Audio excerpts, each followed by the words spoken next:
ಎಲ್ಲರಿಗೂ ನಮಸ್ಕಾರ ಸ್ನೇಹಿತರೆ. ಈ ವರ್ಷದ ಮೊದಲ ಸೂರ್ಯಗ್ರಹಣವು 2024ರ ಏಪ್ರಿಲ್ನಲ್ಲಿ ಸಂಭವಿಸಲಿದೆ. ಈ ಸೂರ್ಯಗ್ರಹಣ ಭಾರತದಲ್ಲಿ ಗೋಚರಿಸುವುದಿಲ್ಲ. ಆದರೆ ಈ ಸೂರ್ಯಗ್ರಹಣವು ಎಲ್ಲ ರಾಶಿಚಕ್ರ ಚಿಹ್ನೆಗಳ ಮೇಲೆ ಶುಭ ಮತ್ತು ಅಶುಭ ಪರಿಣಾಮಗಳನ್ನು ಬೀರುತ್ತದೆ. ಏಪ್ರಿಲ್ 8ರಂದು ಈ ಗ್ರಹಣವು ಸಂಭವಿಸಲಿದ್ದು ಕೆಲವು ರಾಶಿ ಚಿಹ್ನೆಗಳಿಗೆ ತುಂಬ ಶುಭವಾಗಲಿದೆ. ಹಾಗೆ ಕೆಲವು ರಾಶಿಗಳು ಜಾಗರೂಕರಾಗಿರಬೇಕು. ವರ್ಷದ ಮೊದಲ ಸೂರ್ಯಗ್ರಹಣವು ಯಾವ ಜನರನ್ನು ಶ್ರೀಮಂತಗೊಳಿಸುತ್ತದೆ ಮತ್ತು ಯಾವ ಜನರು ಜಾಗರೂಕರಾಗಿರಬೇಕು ಎಂದು ಇಲ್ಲಿ ತಿಳಿಯೋಣ ಬನ್ನಿ. ಅದಕ್ಕೂ ಮುಂಚೆ ನೀವಿನ್ನು ನಮ್ಮ ಚಾನಲ್ಗೆ ಸಬ್ಸ್ಕ್ರೈಬ್ ಆಗಿಲ್ಲ ಅಂದರೆ ಈಗಲೇ ಸಬ್ಸ್ಕ್ರೈಬ್ ಆಗಿ, ಹಾಗೆ ಈ ವಿಡಿಯೋಗೆ ಒಂದು ಲೈಕ್ ಮಾಡಿ. ಮೇಷರಾಶಿ, ಅಧಿಕಾರಿಗಳಿಂದ ಉತ್ತಮ ಬೆಂಬಲ ಸಿಗಲಿದೆ.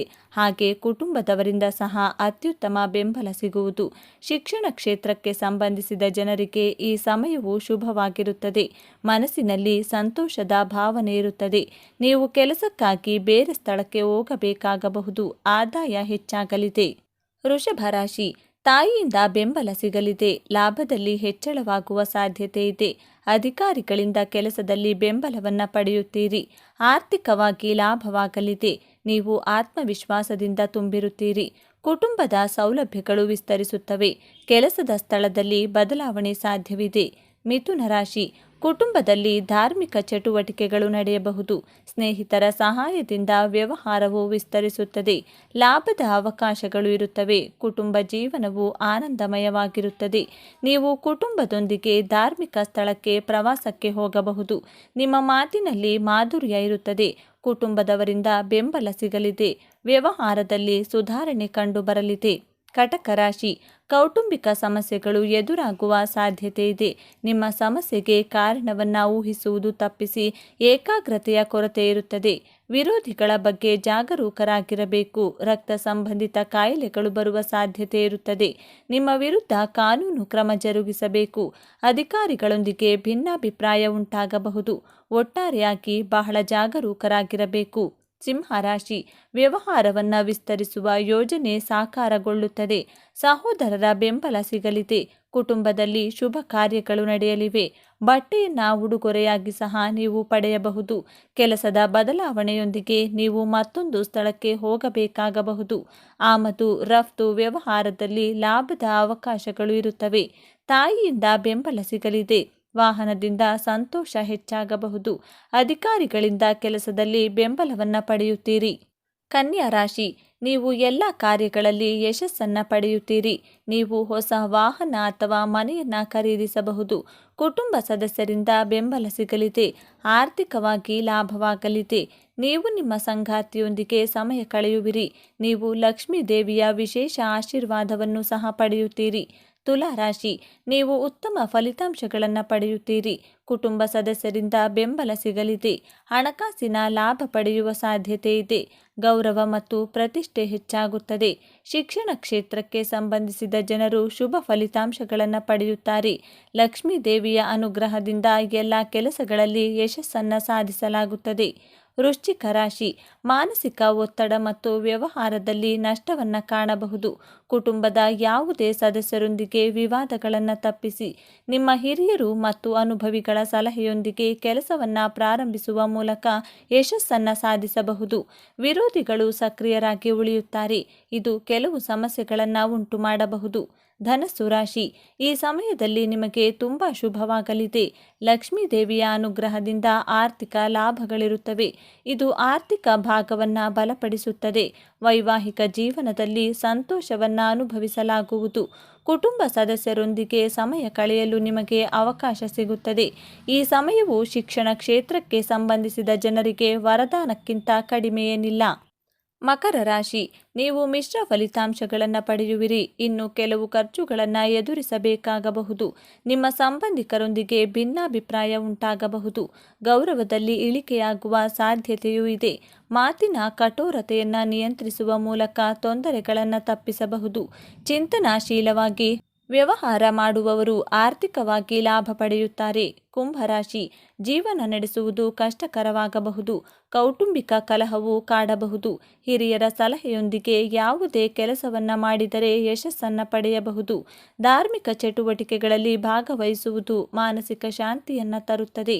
ಮೀನರಾಶಿ, ನಿಮ್ಮ ಆರೋಗ್ಯದ ಬಗ್ಗೆ ಜಾಗರೂಕರಾಗಿರಿ. ಹೊಟ್ಟೆಗೆ ಸಂಬಂಧಿಸಿದ ಕಾಯಿಲೆಗಳು ನಿಮ್ಮನ್ನು ಕಾಡಬಹುದು.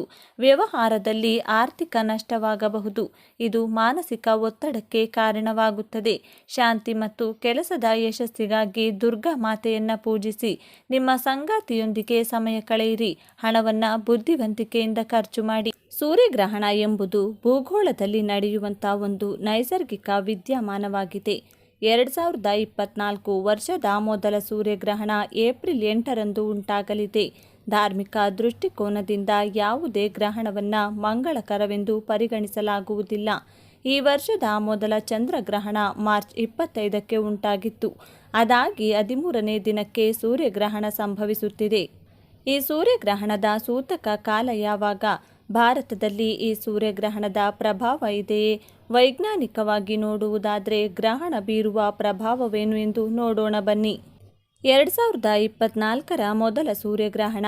ವರ್ಷದ ಮೊದಲ ಸೂರ್ಯಗ್ರಹಣ ಸೋಮವಾರದಂದು ಅಂದರೆ ಸೋಮಾವತಿ ಅಮಾವಾಸ್ಯೆಯಂದು ನಡೆಯಲಿದೆ.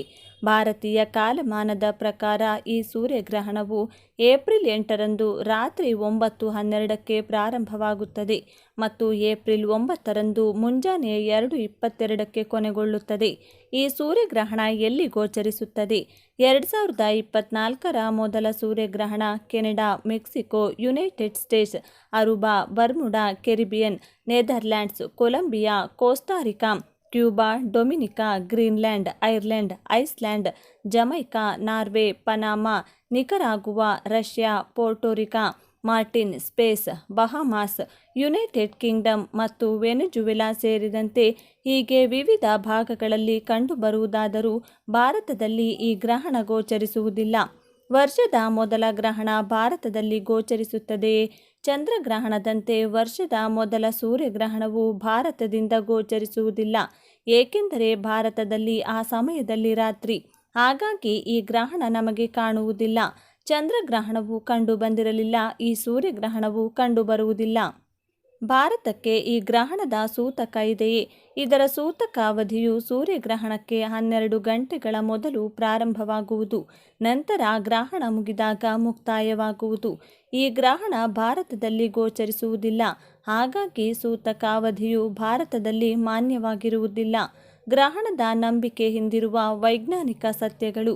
ಬರಿಗಣ್ಣಿನಲ್ಲಿ ವೀಕ್ಷಿಸಬಾರದು.